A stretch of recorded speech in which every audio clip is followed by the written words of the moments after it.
तो एक बहुत इंटरेस्टिंग डेटा आया कि that is if you are FMCG investor is a big concern for. एक डेटा आया कि one of the quick delivery company उसका 73% orders come from 10 PM to 1 PM। वो विंडो पहले अवेलेबल ही नहीं था।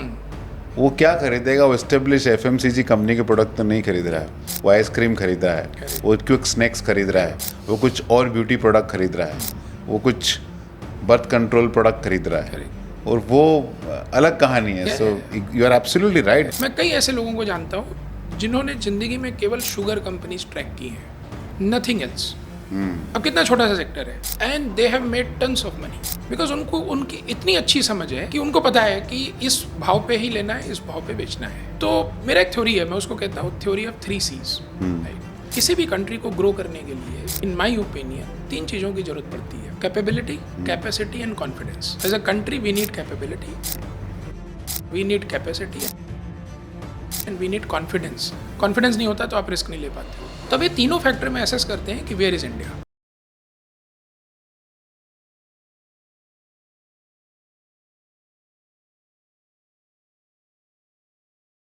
हेलो नमस्कार, स्वागत है आप सभी लोगों का मेरे यूट्यूब चैनल पे आने के लिए। मेरा नाम है Vijay Mantri. I am a founder of Vijay Mantri financial services private limited. आज हम डिस्कस करने वाले हैं कि एफआई जो माल बेच रही है, क्यों बेच रही है, कितना बड़ा एफआई का इंडियन मार्केट में होल्डिंग है, डीआई का होल्डिंग कितना है, अर्निंग क्या कह रही है, क्वार्टर जो लास्ट क्वार्टर एंड हुआ उसके अर्निंग क्या बोल रही है, वैल्यूएशन कहाँ पे है, आईटी इंडस्ट्री में क्या होने वाला है। इतना नेगेटिव न्यूज़ फ्लो इंडिया के बारे में आ रहा है, तो क्या इंडिया के बारे में कुछ सिल्वर लाइनिंग है, और क्या इन्वेस्टमेंट के लिए ये पीरियड अच्छा है या हमको थोड़ा वेट करना चाहिए? इन सारी चीज़ों पे डिस्कशन करने के लिए हमारे साथ आज हैं मिस्टर अनुपम तिवारी, जो कि हेड इन्वेस्टमेंट है ग्रो म्यूचुअल फंड के। Thank you Anupam for joining my show. Thank you sir, thanks a lot for inviting me here. तो आपसे जब मैं बात कर रहा था तो आपने मुझे बोला कि एफआई का holding approximately $700 billion Indian equity market में है, और एफआई का लार्ज होल्डिंग मतलब 60-70% के आसपास लार्ज कैप में है। yes. तो जो एफआई माल बेचता है जनरली लार्ज कैप ज़्यादा बिकता है, और परहैप्स बैंकिंग ज़्यादा बिकता है। तो आपका पहले मैं एफआई पे पर्सपेक्टिव जानना चाहता हूँ कि टोटल एफआई की होल्डिंग क्या है, वहाँ पे क्या हो रहा, थोड़ा बता पाएंगे तो? Sure. Thanks again for inviting me here. तो देखिए, इसमें कई चीज़ें हैं एफआई में। एक चीज़ हमको ये समझना होगा कि हर ट्रेड में एक बायर होता है, एक सेलर होता है। तो एफआई नहीं बेचेंगे तो किसी और को बेचना पड़ेगा, तभी आप इन्वेस्ट कर पाएंगे, राइट? क्योंकि अगर हम लोग इन्वेस्ट कर रहे हैं, हमारे पास रिटेल पैसा जो आता है, अगर हम उसको इन्वेस्ट करना है, हमें शेयर खरीदना है, क्योंकि शेयर में पैसा बनाने के लिए शेयर आपके पास होना भी चाहिए। तो somebody has to sell, right? So the question is not कि who is buyer, who is seller. The question is who is more desperate. कि desperation किसको है? बायर को ज़्यादा desperation है to buy, और सेलर को ज़्यादा desperation है to exit the position.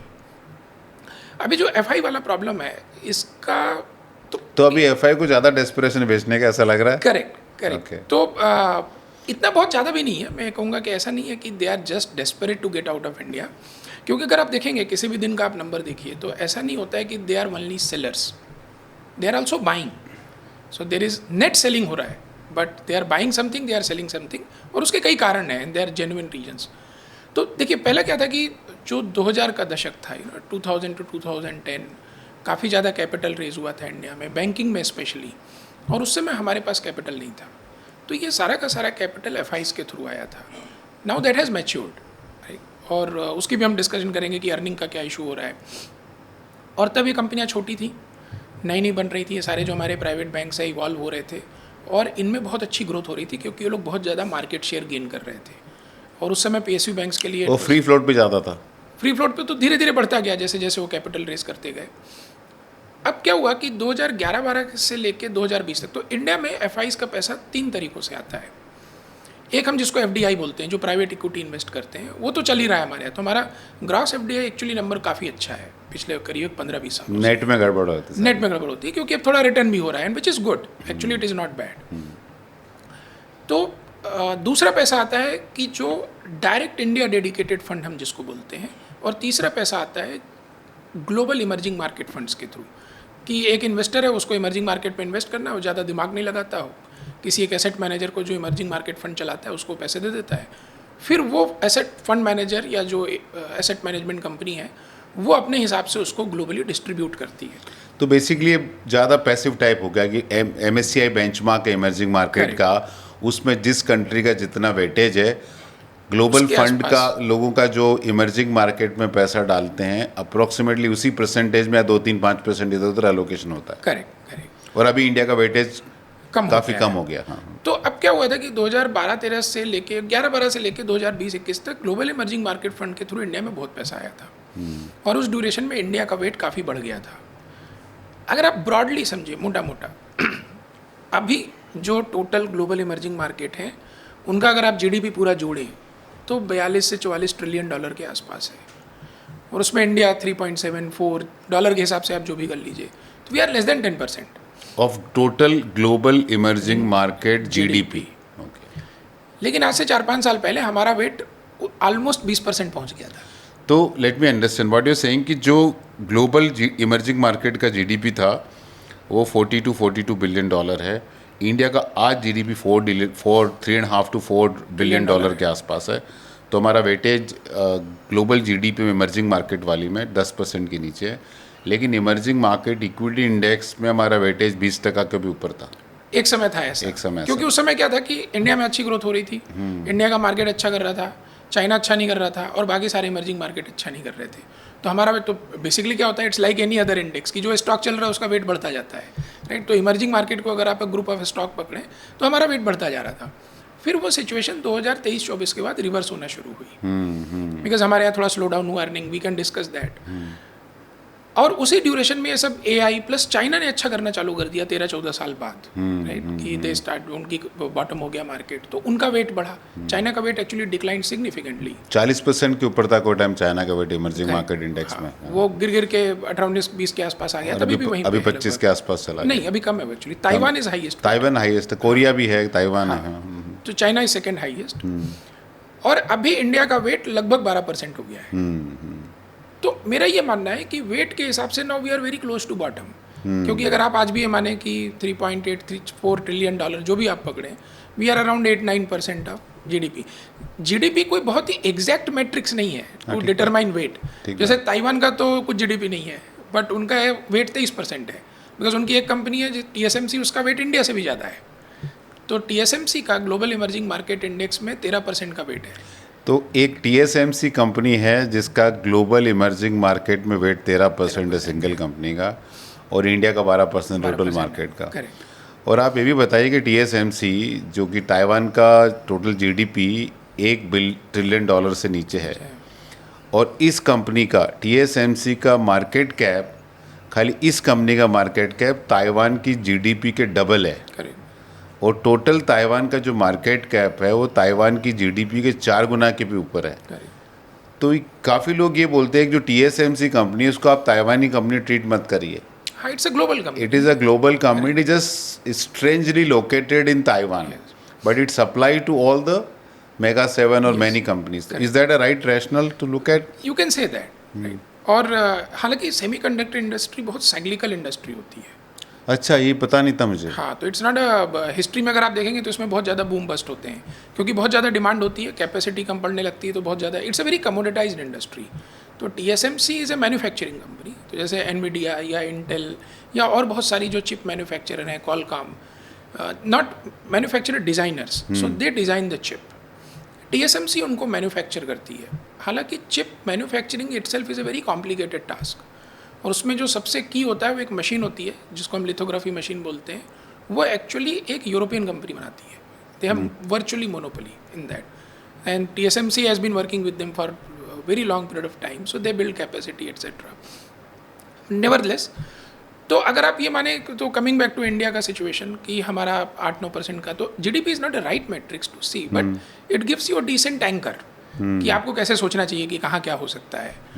तो हमारे पास 8-9% का हमारा GDP शेयर है, बट हमारा वेट अभी 12 है, गिवन कि हमारा डाइवर्सिफाइड मार्केट है, इकोनॉमी में ग्रोथ पोटेंशियल है लॉन्ग टर्म में। और ताइवान वगैरह में तो क्या है कि 2 कंपनियां हैं, उसके अलावा ऐसा कुछ पॉपुलेशन ग्रोथ भी नहीं है, बहुत छोटी कंट्री, और ज़्यादा कुछ और करते भी नहीं है वो लोग। तो it's all R&D benefit that they are getting. तो ये 11-12% के आसपास हमारा वेट बॉटम हो जाना चाहिए, अनलेस एंड अनटिल कि ये डिमांड और बढ़ती जाए सेमीकंडक्टर्स की और इनका वेट और बढ़ता जाए, राइट। अब क्या होता है कि जब भी किसी फंड मैनेजर को बहुत ज़्यादा डिफरेंशिएशन होने लगेगा, तो पहले तो क्या हम ओवरवेट थे, लोग ओवरवेट थे इंडिया में, तो जब हमारा अर्निंग ग्रोथ थोड़ा कम होना चालू हुआ, डाउनग्रेडिंग शुरू हुई, अल्टरनेट मार्केट अच्छा करने लगा, तो आपको पहले ओवरवेट काटना पड़ेगा, right, because now the stock is under performing, everybody else is out. तो वो सेलिंग पहली वहाँ से हुई, फिर आपका वेट कम होने लगा, तो आपको वेट एडजस्ट करना है, आप पहले ओवरवेट हो और उसका वेट कम हो रहा है, तो then double whammy, and then this whole AI thing happen, right, कि जहाँ पे AI में हमारे पास प्लेज हैं बट छोटे प्लेज हैं, मेजर प्ले नहीं है। सो दिस आर कोरिया है या ताइवान है, they are bigger plays other than US of course. इसके बाद क्या हुआ कि एक बड़ा ग्लोबल फाइनेंशियल क्राइसिस के बाद इमर्जिंग मार्केट में एक बहुत बड़ा थॉट प्रोसेस आया था कि यहाँ पैसा ज़्यादा बनेगा। तो इमर्जिंग मार्केट फंड्स में एलोकेशंस होते थे काफ़ी ज़्यादा, और उस समय ये था कि US और यूरोप में पैसा बनना मुश्किल काम है। तो इनफैक्ट बीच में global emerging market global financial crisis के बाद लगभग 2013-14 तक actually US market didn't do well, yes, but post Covid जो उसका परफॉर्मेंस था US मार्केट का बहुत अच्छा हो गया। तो बहुत सारे ग्लोबल इन्वेस्टर या ग्लोबल लार्ज इन्वेस्टर जैसे पेंशन फंड एट्सेट्रा, दे वर अंडरवेट US, तो दे हैव टू रिलोकेट। तो इमर्जिंग मार्केट में एक जनरल सेलिंग चालू हुई, तो उसका भी इंडिया को असर पड़ा। तो ये सब का कॉम्बिनेशन था कि that what we have seen कि FIs हमारे यहाँ बेच रहे हैं, राइट। तो in a way it is required, क्योंकि आज अगर आपको जैसे हमारे यहाँ EPFO है, वो पार्टिसिपेशन बढ़ा रहा है इक्विटी में, NPS है, वहाँ पे इक्विटी बाइंग हो रही है, म्यूचुअल फंड्स हैं, तो समबडी हैज़ टू सेल, क्योंकि बहुत जो और स्पेशली जो लार्ज कैप कंपनी, उनमें कैपिटल रेज तो इंक्रीमेंटल तो कोई फ्लोट आ नहीं रहा है, राइट। उनका कैपिटल स्ट्रक्चर अब बाईबैक के कारण कम ही होगा, बढ़ नहीं सकता। तो for every buyer there has to be a seller, right, otherwise problem हो जाएगी, या कि आप बहुत बड़ा फ्रॉड क्रिएट कर देंगे। So I think it is okay. तो मेरे हिसाब से as a fund manager if you ask me, हम लोग ये नहीं ज़्यादा देखते हैं कि कौन बेच रहा है कौन खरीद रहा है, that doesn't matter. What matters is earning. Eventually in long run earnings are the key driver of stock prices. तो अर्निंग ग्रोथ अगर आएगा तो FI लिक्विडिटी प्रदान करता है, बट मेन थिंग क्या है कि आपका अर्निंग मजबूत होना चाहिए, वो ज़्यादा मैटर करता है। अगर अर्निंग अच्छा रहा तो ऑटोमेटिकली लिक्विडिटी बाजार को अट्रैक्ट कर ही लेती है, सही बात है। टोटल FI का होल्डिंग अभी कितना है इंडिया में, और क्या सेंस है आपका? रफली $700 billion, Okay. so they own around 15% of India, $700 billion। और अगर आप ये मान के चलें कि 12% का वेट है और वो लगभग 11 के आसपास अगर सेटल हो जाता है ब्रॉडली, तो you are looking at less than 10% of selling, और ये धीरे धीरे होगा, ऐसा कोई बहुत जल्दी नहीं होगा। तो we are looking at 60-70 billion. Even जैसे $700 बिलियन है, अगर 12% इंडिया का वेट है, 11% वेट है, इंडिया का GDP 10%, 1-2% बिका भी तो $7 बिलियन, $14 बिलियन, $20 बिलियन, 3% भी बिका तो $20 बिलियन है। नो, तो आप ऐसा बोल रहे हैं कि अगर 12% वेट है वो 10% से कम होता है, तो आप $700 बिलियन का 10% बेचेंगे, तो that would be around $70 billion. अच्छा, okay. But it will happen over a period of time. तो ऐसा नहीं कि वो 1-2 महीने में ही हो जाएगा। तो अगर आप $70 बिलियन 2 साल में लेते हैं, 3-3.5 बिलियन 1 महीने में होगा, it's okay, that's not a very big number. नहीं, वो बड़ा नंबर नहीं है। मैं बहुत इंटरेस्टिंग डेटा देख रहा था, till March 2026 YTD this year, interestingly जहाँ बड़ी स्टोरी AI स्टोरी ताइवान और कोरिया, वहाँ हाईएस्ट FI सेलिंग हुई है। हाँ, ताइवान में कोरिया में आई थिंक $25 बिलियन का माल बिका है, और ताइवान में करीब $17-18 बिलियन का माल बिका है, इंडिया में करीब $13 बिलियन का माल बिका है टिल मार्च। लेकिन अप्रैल में स्टोरी एकदम दूसरी है। इंटरेस्टिंगली अप्रैल महीने में alone Korean market is up some 28% only in the month of April. But वो एक डाइकोटॉमी है, क्योंकि जो कॉस्ट भी उसमें ये सेमीकंडक्टर इन इंडस्ट्री का हैवी वेट है, लेकिन as a economy they are net importers, तो वहाँ गवर्नमेंट जनरल पब्लिक को बड़ा तकलीफ हो रहा है। तो जो हम स्टोरी देखते हैं कि I think is a combination of what you say, is a combination of 3-4 thing. One is that little bit of overweight, little bit of historical allocation which was very high, because if you look at 15-year data, India got $95 billion FI money, which is unprecedented compared to any other emerging market. तो historically बहुत बड़ा अपने को पैसा मिला। Overweight था, overweight कम हो रहा, भी रीजनेबल हो गया है, करेंसी पे प्रेशर आ रहा था, एआई स्टोरी नहीं थी, और रुपी डेप्रिशिएट हो रहा था because of even this gulf crisis right now is थोड़ा और उसमें चैलेंज आ गया। तो आपको लगता है कि भी काफ़ी कुछ बॉटम आउट हो गया है, जिनको माल बेचना है काफ़ी उन्होंने बेच दिया है? हाँ, वो जो पैनिक वाला सिचुएशन था, क्योंकि पिछले 2-3 महीनों में बहुत इमर्जिंग मार्केट फंड्स में रिडेम्पशन बहुत हुए, हाँ। क्योंकि लोग जैसे आप बता रहे हैं कि ताइवान या कोरिया में या चाइना में रिडेम्पशंस हुए हैं, वो इसीलिए हो रहे क्योंकि बहुत पहले पिछले 2 सालों में काफ़ी पैसा है because of this AI story etcetera, और उसमें काफ़ी प्रॉफिट बुकिंग हुआ, लोगों ने पैसा निकाला, तो प्लस जियो पॉलिटिकल इशू जो हुए उसके कारण, और उसका असर हमको भी पड़ा कि नहीं होएगा ना। ताइवान फंड ने एक साल में 260% रिटर्न दिया है। कोरिया ने मतलब आप बोलिए अप्रैल महीने में 28% रिटर्न दिया, खाली अप्रैल में टिल डेट मंथ। तो फिर तो लोग जहाँ बड़ा पैसा बनता है वहाँ पैसा निकालेंगे थोड़ा बहुत। इनफैक्ट ये हिस्ट्री में ऐसा इतना पैसा कभी नहीं बना, नहीं बना actually, it is unprecedented number.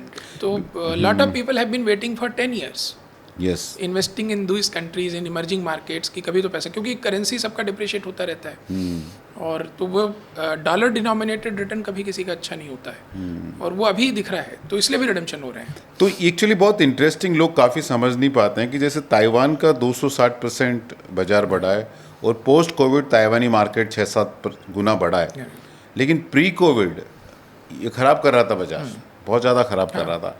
तो आप रिटर्न देखें तो अभी आपको 10 साल 15 साल के रिटर्न बहुत अच्छे दिखेंगे, but people need to understand that return has come lumpy, कि पिछले 1-2 साल में आए हैं। तो ये रिपीटेबल होना बहुत बड़ा चैलेंजिंग है, और उसमें पार्टिसिपेट करके प्रॉफिट बना के एक तो चार्ट पे आप नंबर देखते हो कि इस बाजार ने इतना अच्छा किया, वो एक अपनी कहानी है।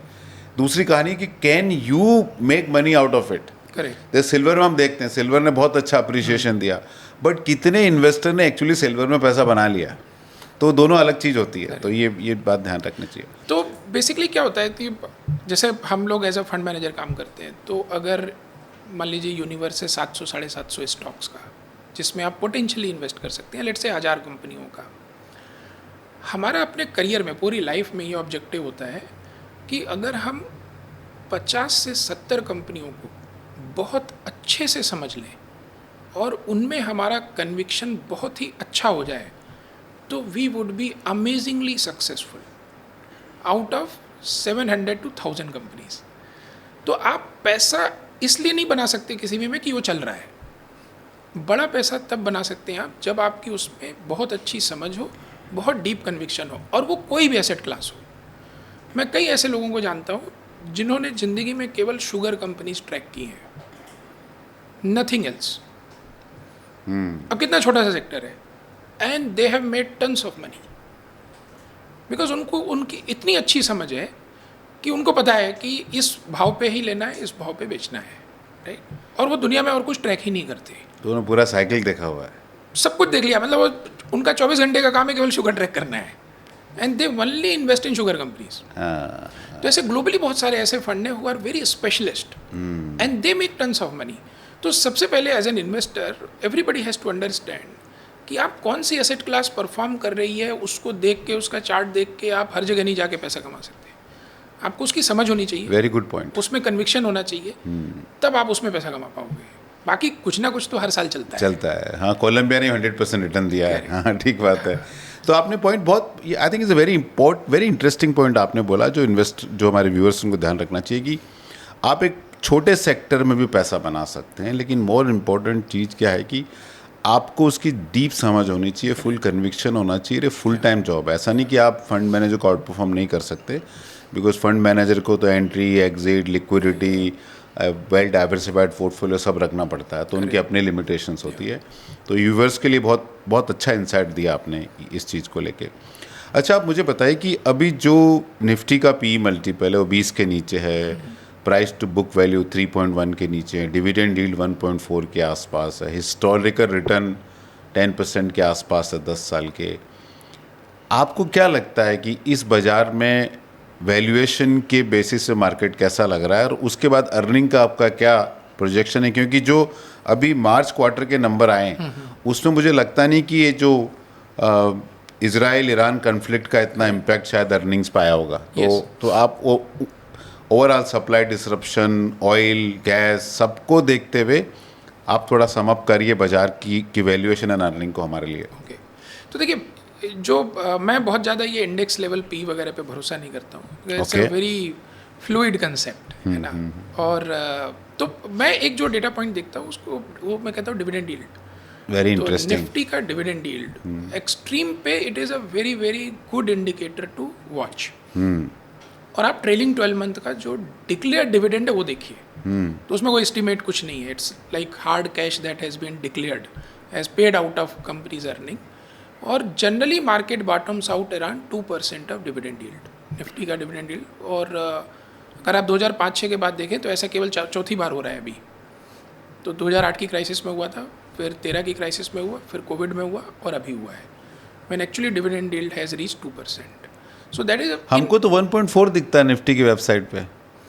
नहीं, अगर आप ट्रेलिंग 12 मंथ देखें तो हम लोग ब्लूमबर्ग डेटा देखते हैं, तो तो ब्लूमबर्ग बड़ी कैसा फिर ऐसा कैसे, मतलब जैसे हम तो निफ्टी की वेबसाइट से डेटा उठाते हैं हम लोग, ओके, वहाँ तो 1.4 आता है निफ्टी का पी मल्टीपल, निफ्टी 50 का P E multiple. Need to check. कई बार कई लोग थोड़ा profit making company, loss making company, उसके हिसाब से भी एडजस्ट करके देते हैं। Okay, but let me check on it. So we follow but आप जो ब्लूमबर्ग। फॉलो करते हैं ब्लूमबर्ग Yes, का, उसके Bloomberg। बेसिस पर 2% के हाँ, आसपास है 2% के डिविडेंड आसपास यील्ड। थोड़ा भी रिकवर हुआ है, बट 2 से ऊपर चला गया था, 2.16 के आसपास टॉप किया था।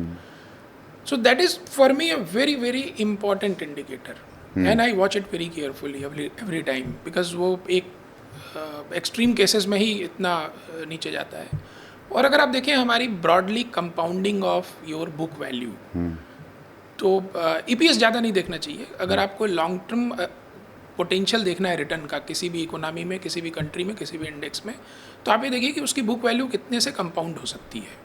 और वो जो कंपाउंडिंग रेट है वही आपका रेट ऑफ रिटर्न मोटा मोटा हो जाएगा, क्योंकि वो डी रेटिंग री रेटिंग तो इवेंचुअली। आपने अलग दो चीज़ हमको समझा दिया आज। तो पी मल्टीपल देखते नहीं आप, डिविडेंड यील्ड देखना चाहिए ज़्यादा, और दूसरा आप बोल रहे हैं कि बुक वैल्यू ग्रोथ देखिए rather than earning growth. Correct. तो वो थोड़ा पता ही क्या है। तो book value is basically intrinsic value of a company, okay, right. अब उसमें आप थोड़ा बहुत क्वालिटेटिव एस्पेक्ट की उसको बुक वैल्यू से ज़्यादा मल्टीपल मिलता है, दैट इज़ ओके।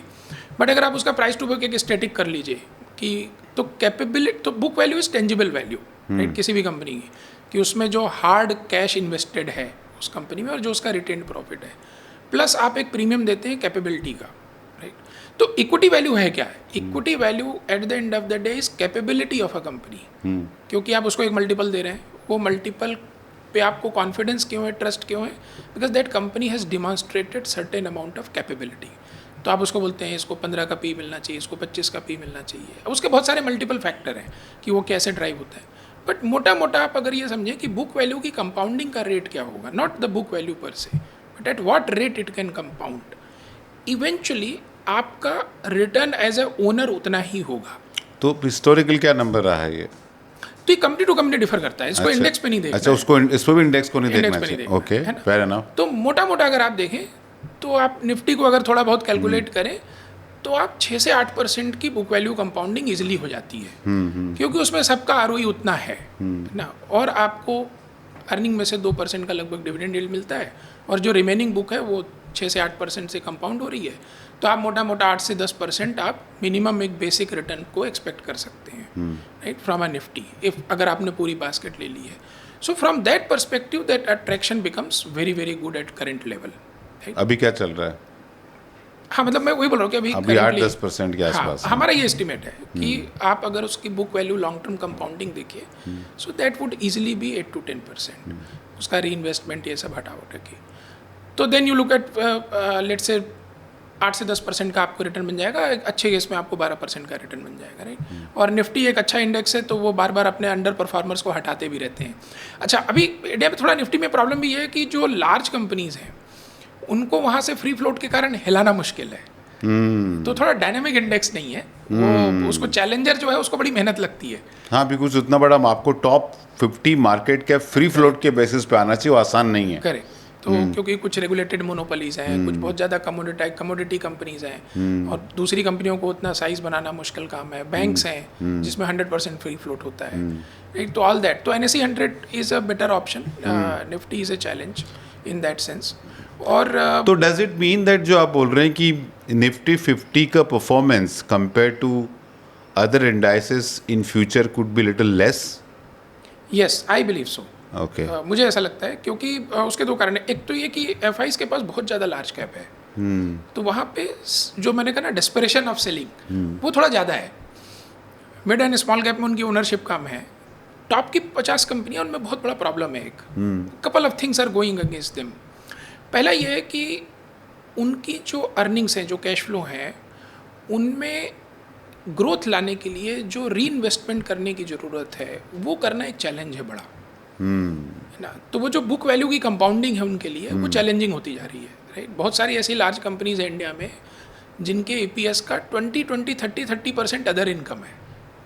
वो बिजनेस इनकम नहीं है, वो अदर इनकम है। अभी आप अदर इनकम को कितने से कंपाउंड कर पाओगे? 6-7%, 8% से, उससे ज़्यादा तो नहीं कर पाओगे। और उनके लिए उनका साइज इतना बड़ा है कि उस बेस पे री इन्वेस्ट करके अर्निंग क्रिएट करना is a challenge. Number 2, they are facing competition. तो देखिए क्या है, लार्ज कैप्स को हमने जो बड़े मल्टीपल दिए हिस्ट्री में, वो हमने तब दिए 2005 से लेके 2020-25 तक, राइट। उस ड्यूरेशन में 10 साल, 2011 से लेके 2020 तक इंडिया में कैपिटल अवेलेबिलिटी थी ही नहीं। बहुत ही क्वालिटी कंपनियों को कैपिटल मिलता था।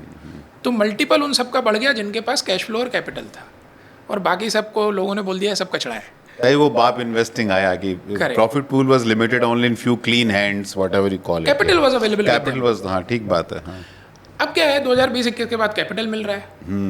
तो बहुत सारे समय में लोग ये नोटिस नहीं करते हैं कि हमने लार्ज कैप्स को ऐसे टाइम में एक्चुअली नहीं देखा है जब उनको रियल चैलेंज हुआ है कंपटीशन का। अच्छा, तो ये सब मानना कि लार्ज कैप सेफ है, mid and small cap risky है, आई थिंक उस पर एक बड़ा क्वेश्चन मार्क आज की तारीख में है। Correct. और ये मैं काफ़ी मार्केट के जानकारों से जब मिलता हूँ वो चीज़ बोलते हैं मुझे। क्योंकि हिस्ट्री में इनको इस तरह का कंपटीशन मिला नहीं। ठीक। कंपटीशन क्यों नहीं मिला? क्योंकि किसी के पास कैपिटल नहीं था, तो कौन चैलेंज करेगा? अब कैपिटल आ रही है, तो अब इन सबको चैलेंज हो रहा है। तो जब ये लोग कहते हैं, तो बड़ी कंपनियां कई बार ये बोलती हैं कि भाई ग्रोथ नहीं हो रहा जीडीपी में, इसलिए हमारा अर्निंग नहीं बढ़ रहा है। Actually this is not 100% correct. Oh, that is very interesting point. अच्छा, तो in my opinion some companies are hiding behind GDP growth. They are facing extreme competition and they are not able to fight it out, क्योंकि बहुत सारी नई कंपनियां आ रहे हैं, वो लोग मार्केट शेयर ले रही हैं धीरे धीरे, तो वो आपका ग्रोथ खा रही हैं। एंड अक्रॉस सेगमेंट हम ये देख रहे हो रहा है। प्लस क्या होता है, मैं इसको कहता हूँ ना एक स्ट्रेटेजिक इनर्शिया। हर कंपनी कोई काम अगर वो 10 साल से कर रही है, तो उसकी थॉट प्रोसेस में एक इनर्शिया आ जाता है कि यही सही है, राइट। अच्छा, India is very heterogeneous economy, society बड़ी हेट्रोजेनस है, और पिछले 10-15 सालों में पर कैपिटा इनकम बढ़ने के कारण बिहेवियर बहुत इवॉल्व डिफरेंट तरीके से हो रहा है। तो उसमें क्या होता है कि कंज्यूमर को सही तरीके से समझना, तो I have a word for it, is called generational fatigue. कि आप एक कंज्यूमर को एड्रेस कर रहे थे और आप एक्सपर्ट थे उसको एड्रेस करने में, जो आज 50-55 साल का हो रहा है।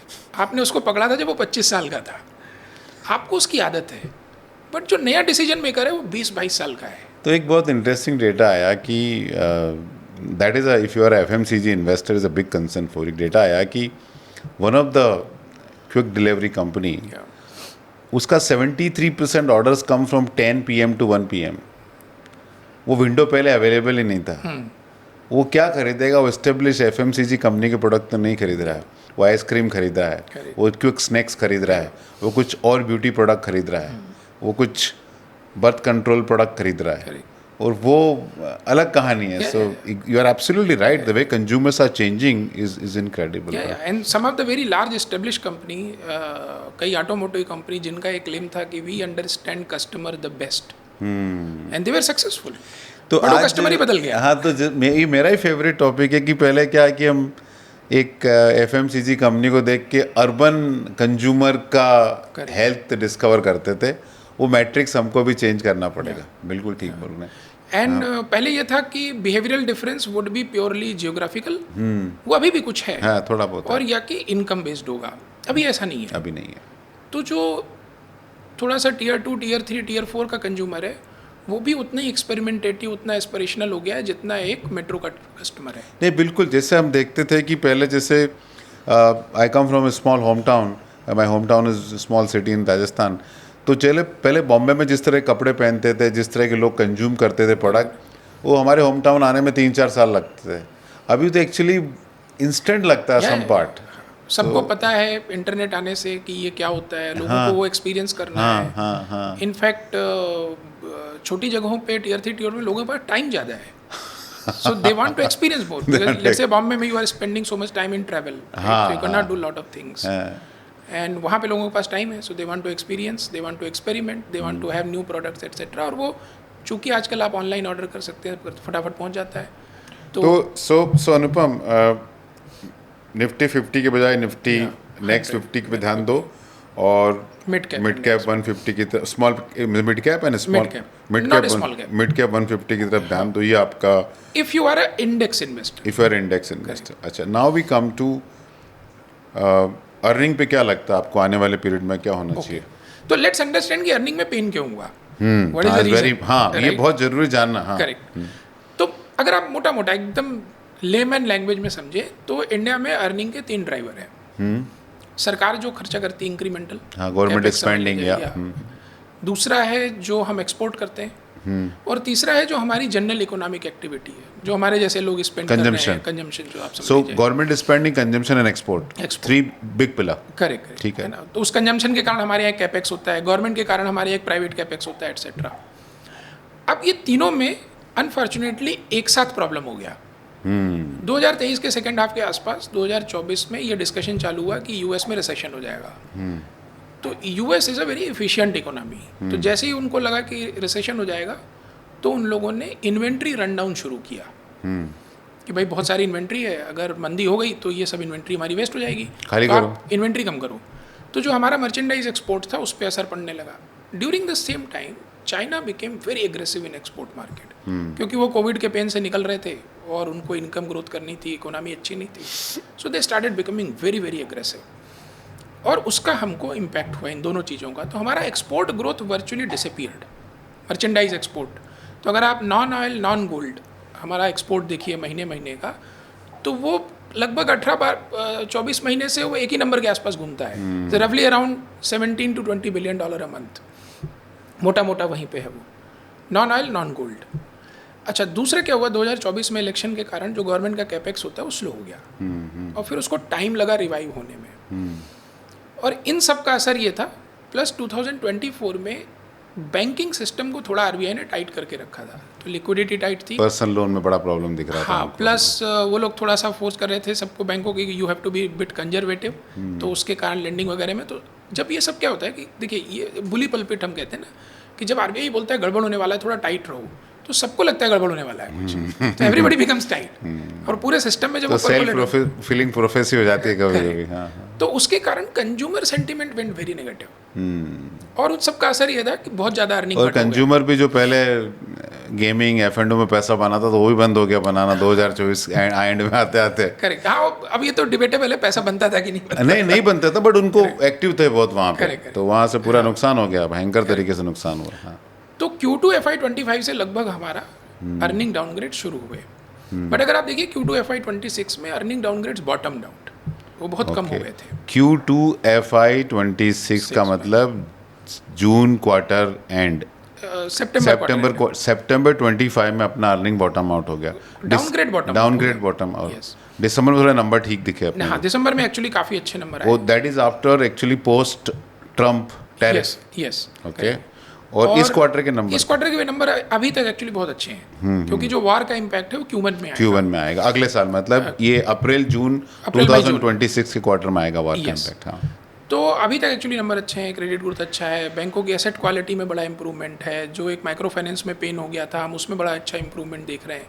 तो जो बॉटम अप पिरामिड है एक्चुअली उसका पेन काफ़ी ठीक ठाक हो गया है। अच्छा, उसी ड्यूरेशन में 2024-25 में माइक्रो फाइनेंस में बड़ा एक बैड साइकिल आई थी, थोड़ा ओवर लिवरेज हो गया था सब कुछ।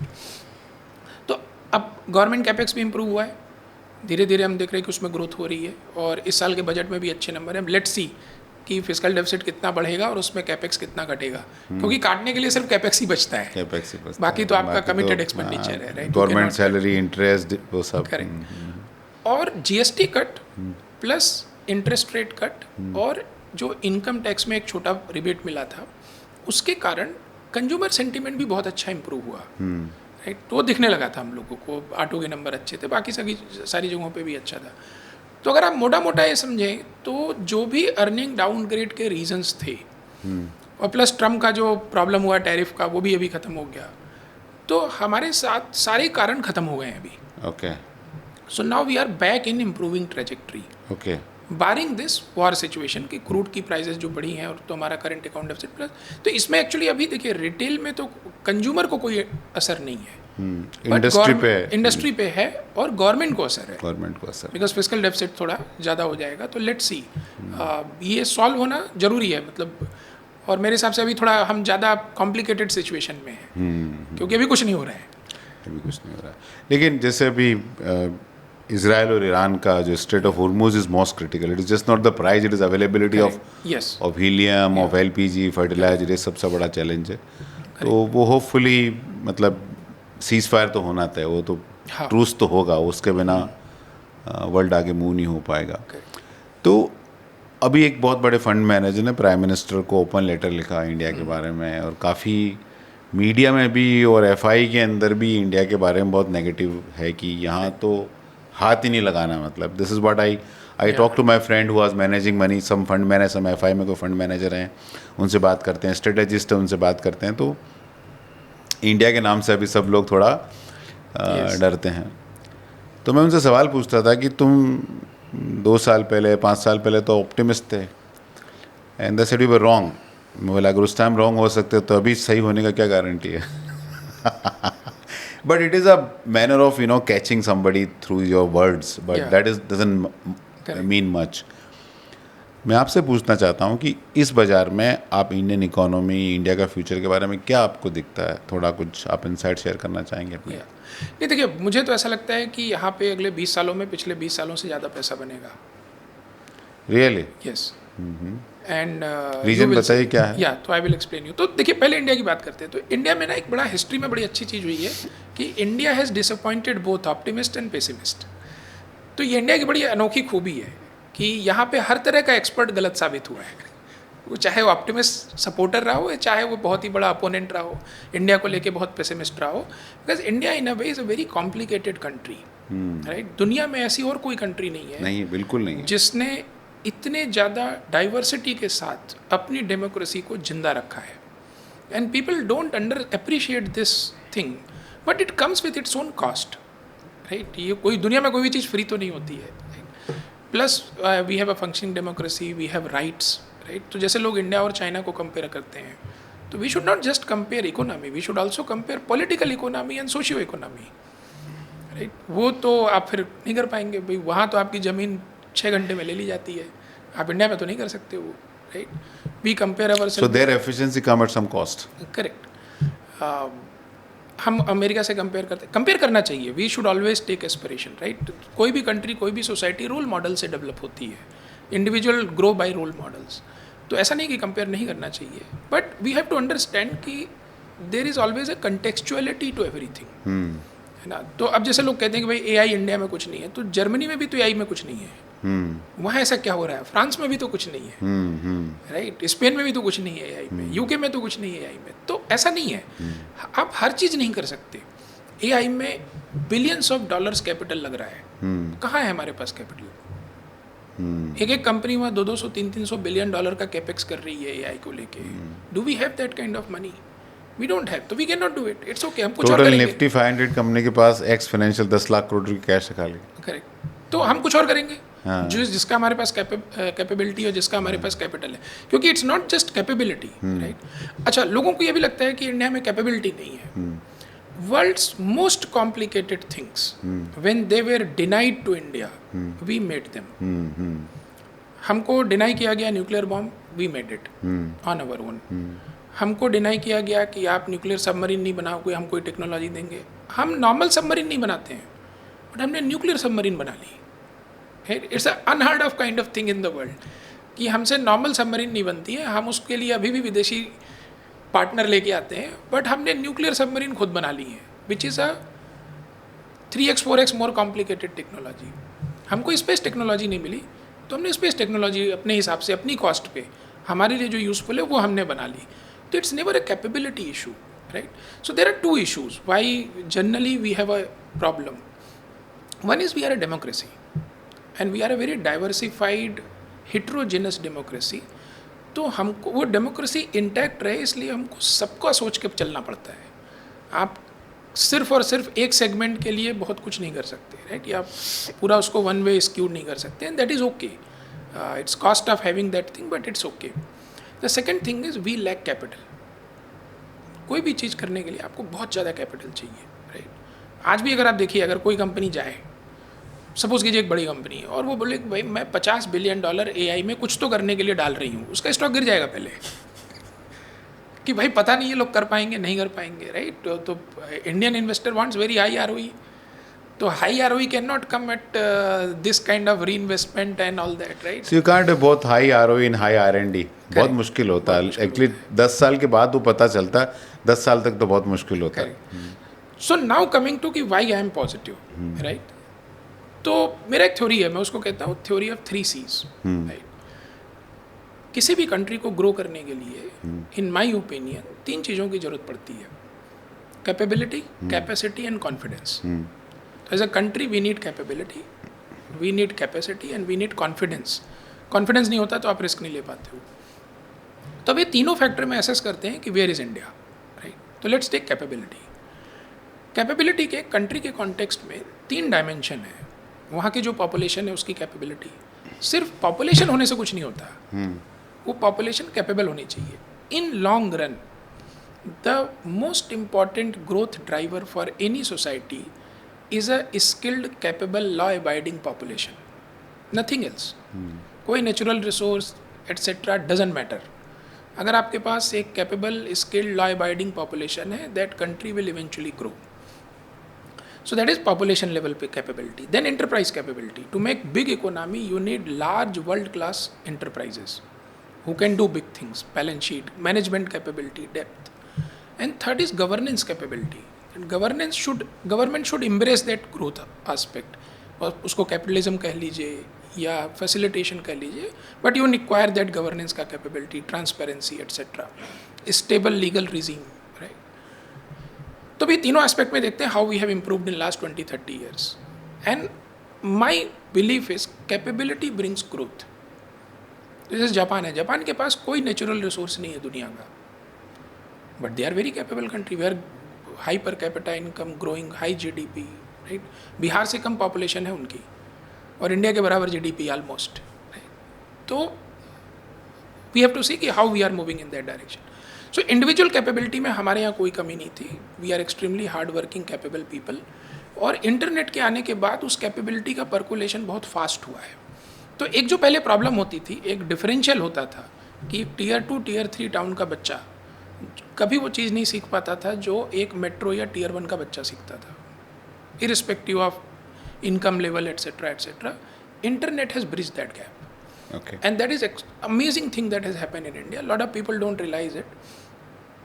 तो give you a simple example कि अगर आप 15 साल पहले जाते कहीं पे और ब्यूटी पार्लर में पूछते कि भाई आप क्या कर सकती हो, जो ब्यूटी पार्लर चलाते हैं जनरली वुमेन, तो they will tell you 4-5 things, right? क्योंकि उतना ही पता था उनको, और वहाँ पे उसी की अफोर्डेबिलिटी उनको लगता था ऐसा है।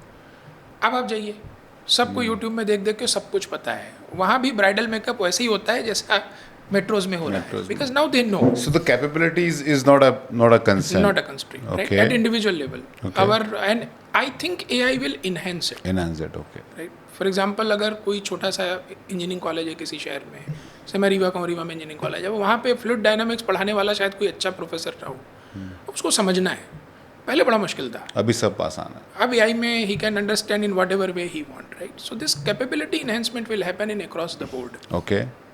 The second thing is enterprise capability. पिछले 20-25 सालों में हमने वर्ल्ड क्लास कंपनीज डेवलप की हैं. ठीक बात है, जो 20-25 साल पहले हमारे पास नहीं थी. हमारे पास वर्ल्ड क्लास इंश्योरेंस कंपनी है, हमारे पास वर्ल्ड क्लास बैंक्स हैं, फार्मा कंपनीज हैं. अब लोग बोलेंगे कि यार फार्मा में हम इनोवेशन क्यों नहीं कर रहे? वो टाइम आएगा, एक दिन में नहीं होता. हाँ, वो कैपिटल अभी नहीं है हमारे पास, वो रिस्क एपेटाइट आएगी किसी ना किसी दिन. ठीक बात है. हमारे पास वर्ल्ड क्लास इंजीनियरिंग कंपनीज हैं. Some of now Indian engineering companies go to Europe and win contracts. We have world class auto companies. जैसे EV में Indian companies launch product before foreign companies.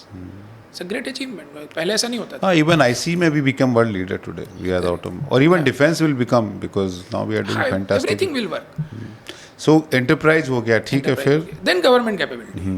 तो तो government capability has improved a lot, physical Yes. Responsibility, yes yes support to capitalism, जो ये make in India का program है कि आप बहुत ज़्यादा इस बात पे कॉन्फिडेंस दिखा रहे हो कि हम लोकली चीज़ें डेवलप कर सकते हैं. नहीं गवर्नमेंट तो बहुत जैसे मैं अभी आंध्रा का देख रहा था कि आंध्र प्रदेश गवर्नमेंट ने प्राइवेट एंटरप्राइजेस को इलेक्ट्रिसिटी अपनी जहाँ चाहिए वहाँ से खरीद सकते हैं and they can ride on the grid created by other enterprises, so it is a fantastic thing. तो by the way this law exist for 25 years. या बट किसी होता नहीं ने था. बट किसी ने आंध्र प्रदेश में करके दिखाया Chandrababu Naidu. So I think governments are fighting for business, state governments are fighting for business. So this is on capability. So we have significantly improved on capability, okay which generally is not tangible, but it is. नहीं growth दिखती नहीं है, Yeah, growth takes time. correct.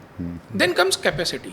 कि you need capacity, right? So there are 3 types of dimension. उसके 3 हैं: financial capacity, physical capacity and technological capacity. ये knowledge का ज़माना है, टेक्नोलॉजी का ज़माना है, तो you should have understanding of complex technologies. So we are not like 10 out of 10, but we have reach 7, ठीक बात है. right, in technology.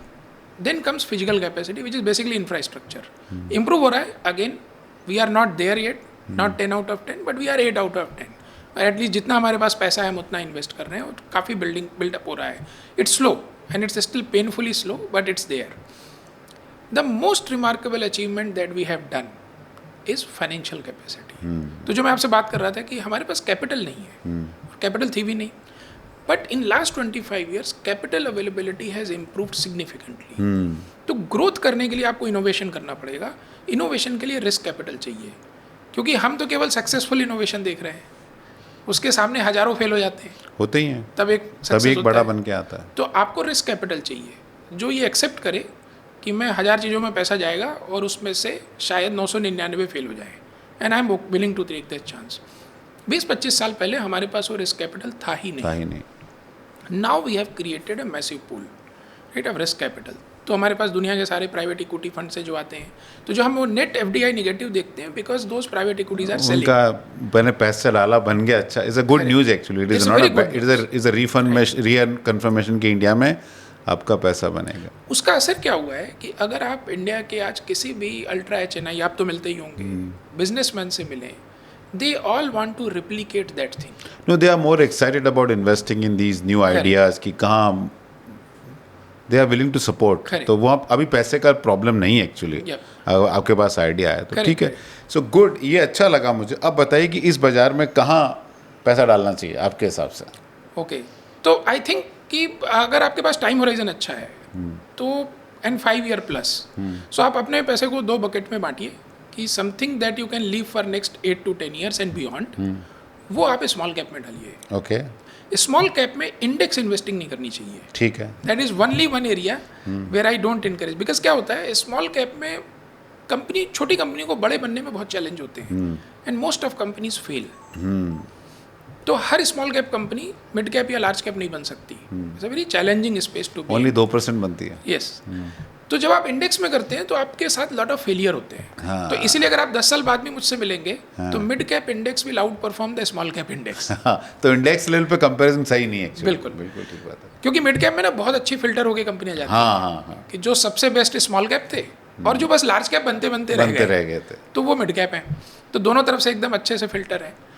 तो स्मॉल कैप करिए, अच्छा कोई एक्टिव फंड लेके करिए, और जो पैसा आपको 5 साल से 7-8 साल तक के लिए जाना है उसको मल्टी कैप में डालिए. Less than 5 year flexi cap, large cap और any other hybrid etcetera. Sector में कौन सा अच्छा लगता है आपको, थीम सेक्टर? तो देखिए, broadly speaking we are more like bottom up, तो हर जगह अपॉर्चुनिटी होती है. बट मोटा अगर आप देखें इंडिया में प्रीमियम कंजम्पशन, पर कैपिटा इनकम बढ़ रही है, तो premium consumption is more stable, pricing power है, मार्जिन सस्टेन करते हैं. इंफ्रा में स्पेंडिंग जो स्पेशली जैसे अभी T&D है, पावर है, उससे related. Manufacturing exports, so we are very positive on that. और इनफैक्ट इंडिया में बहुत सारे इंटरेस्टिंग अपॉर्चुनिटी हैं जहाँ पे मैन्युफैक्चरिंग एक्सपोर्ट वो लोग करते हैं, and they are very niche players.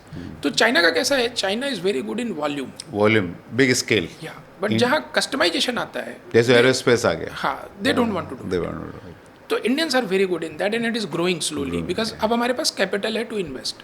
क्योंकि कोई भी यूरोपियन कंपनी आती है तो उसको लगता है, देखिए ये सब चीज़ों में क्या है, मैन्युफैक्चरिंग में certification itself takes lot of time and energy. आसान नहीं है।